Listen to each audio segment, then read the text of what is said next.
Nesse vídeo nós vamos falar sobre os quadriláteros, a sua classificação e propriedades.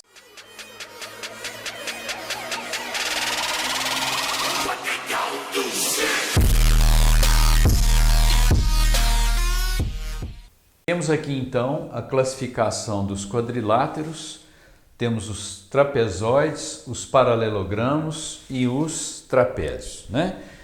Trapezoide não existe nada paralelo nele.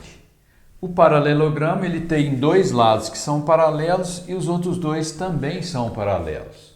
Já o trapézio ele tem dois lados que são paralelos, são chamados de bases do trapézio, base maior, base menor. Então, dois lados são paralelos e dois não.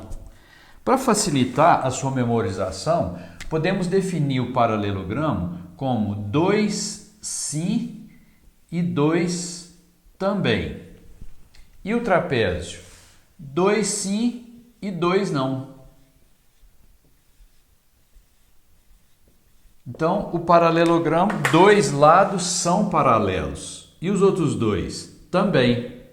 E o trapézio? Dois lados são paralelos e os outros dois não, ok? Vamos ver as propriedades desses quadriláteros. Nós vamos detalhar para você todas as propriedades desses quadriláteros que estão contidas nessas figuras.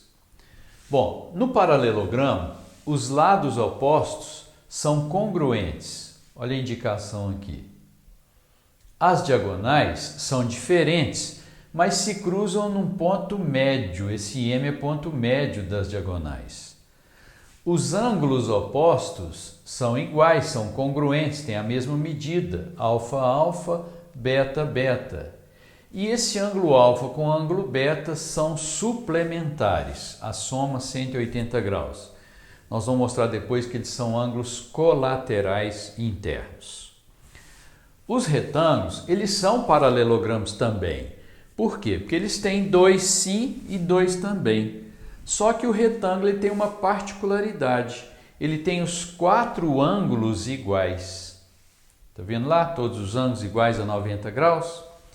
As suas diagonais são iguais e se cruzam no ponto médio.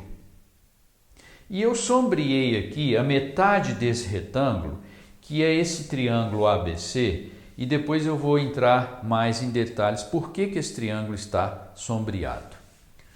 O losango também é um paralelogramo, porque ele tem dois sim e dois também. Mas ele também tem uma particularidade, ele tem os quatro lados iguais. As suas diagonais são diferentes, mas elas são perpendiculares e são bissetrizes.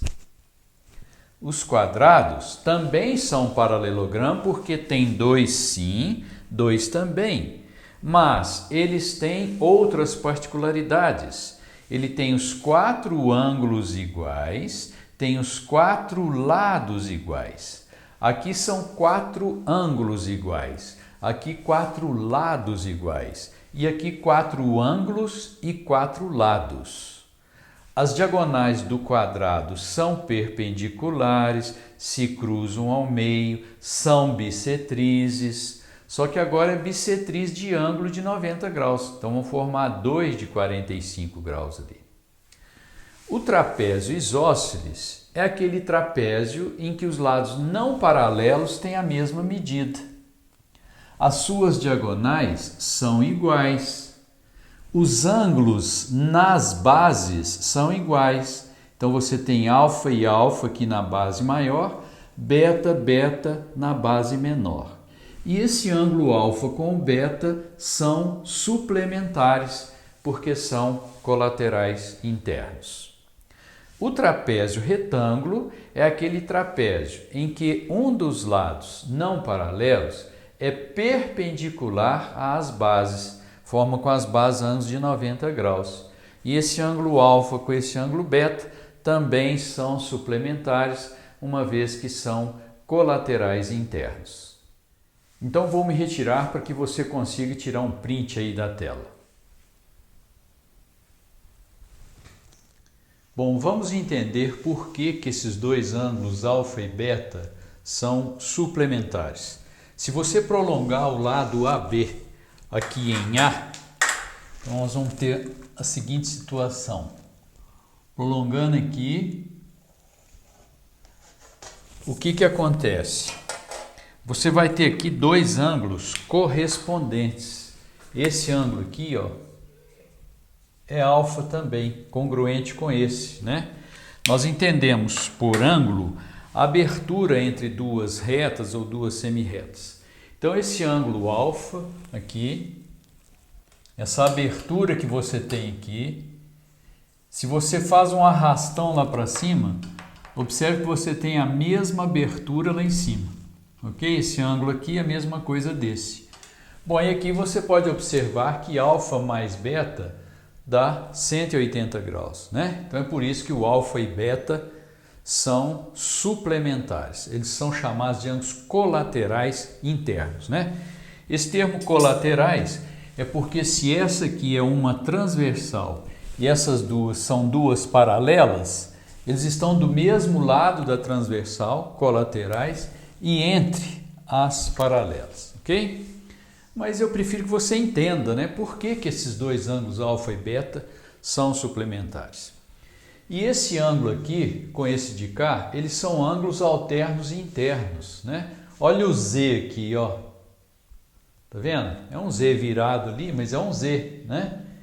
Então, esse com esse, eles são alternos e internos, portanto, são iguais. Consequentemente, esse aqui é igual a esse, ok? Os ângulos opostos de um paralelogramo são congruentes.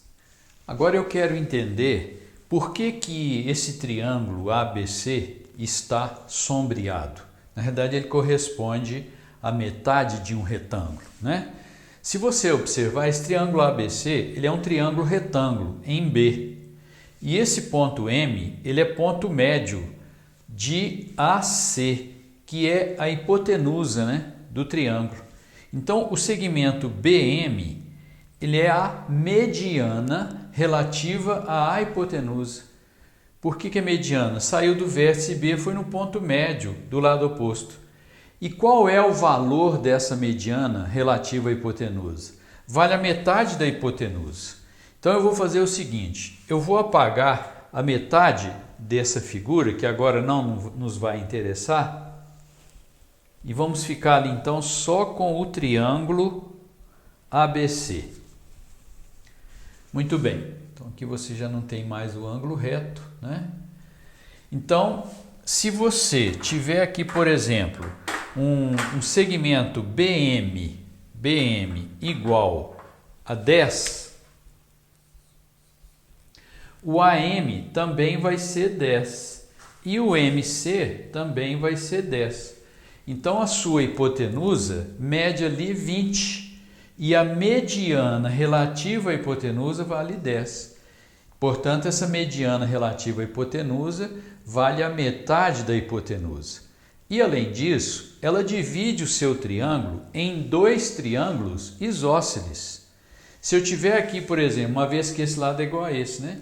Se eu tiver aqui, por exemplo, um ângulo de 20 graus, então do lado de cá eu vou ter também 20 graus, porque esse lado é igual a esse, né?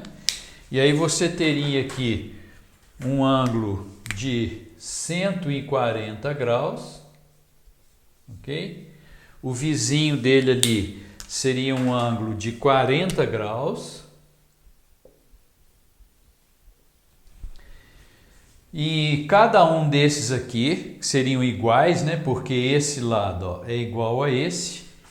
Cada um desses ângulos aqui seria de 70 graus. Eu chamo essa mediana de Med-Rel-IP. Med-Rel-IP. Mediana relativa à hipotenusa. Quando falar sobre mediana relativa à hipotenusa, você deve lembrar o seguinte: existem três segmentos que são iguais entre si, né? São esses três, esse e esse. Ao lembrar que existem três segmentos iguais entre si, você automaticamente lembra dessas duas propriedades. Quais? Que a mediana relativa à hipotenusa vale a metade da hipotenusa e que ela divide o seu triângulo retângulo em dois triângulos isósceles. Dei uma limpada na figura para que você observe com mais clareza essa propriedade da mediana relativa à hipotenusa. O importante é você observar que tem três segmentos iguais na figura, que são esse que eu estou supondo igual a 10, esse aqui 10 e esse aqui também 10. Então a mediana seria 10, a hipotenusa vale 20, ou seja, a mediana relativa à hipotenusa vale a metade da hipotenusa e divide o seu triângulo retângulo em dois triângulos isósceles. Para a gente encerrar o estudo dos quadriláteros, nós vamos falar sobre base média do triângulo e do trapézio, que vem a ser este segmento chamado de base média. É um segmento cujos extremos são pontos médios. Então esse M é ponto médio de AB, o N ponto médio de AC, ligou um ponto médio em outro ponto médio, você tem um segmento que é chamado de base média. A base média do triângulo, além dela ser paralela a BC, como está escrito aqui, ela vale a metade de BC. E no trapézio, além dela ser paralela às bases, ela vale a média aritmética, quer dizer, a soma das bases dividido por 2.